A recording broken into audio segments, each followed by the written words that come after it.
Hello বন্ধুরা, তো দেখো আজকে কিন্তু গণেশ বিসর্জন যাবে, তার জন্য দেখো সিঁদুর পরাতে চলে এসেছি গণেশকে। আর দেখো আমি কিন্তু পুরো রেডি হয়ে নিয়েছি। আর কেমন লাগছে আমাকে অবশ্যই কিন্তু তোমরা কমেন্ট করে বলবে কেমন লাগছে। দেখো আমি কিন্তু পুরো রেডি হয়ে নিয়েছি, এখন যাবো গণেশ ঠাকুরকে বরণ করার জন্য। তো লাড্ডু নিয়ে নিয়েছি গণেশ ঠাকুরের ফেভারিট। তো যাবো এবার গণেশ ঠাকুরকে বরণ করব। আর দেখো আমাদের কিন্তু হাঁড়ি বাঁধা হয়ে গেছে, ওটা রাত্রিবেলা ভাঙা হবে, তো অবশ্যই তোমাদেরকে দেখাবো সেটা।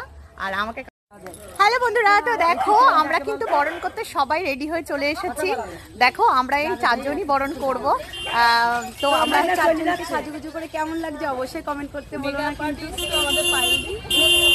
না, আমার মেকআপ আর্টিস্ট আমি, আর শাড়ি পরিয়েছে পায়েল বিউটিশিয়ান। আর আমাদের সবাইকে যে যাই করুক না কেন, আমাদের সবাইকে কেমন লাগছে অবশ্যই কমেন্ট করে জানিও কিন্তু।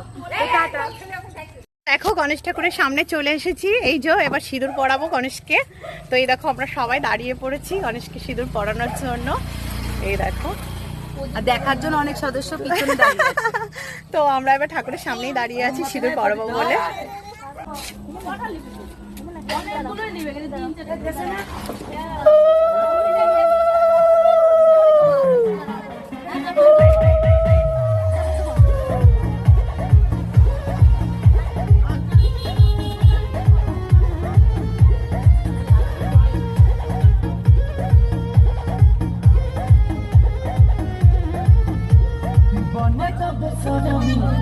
দৌড়ে পড়াই দাও, দৌড়ে দৌড়ে এই যে বউ, এই যে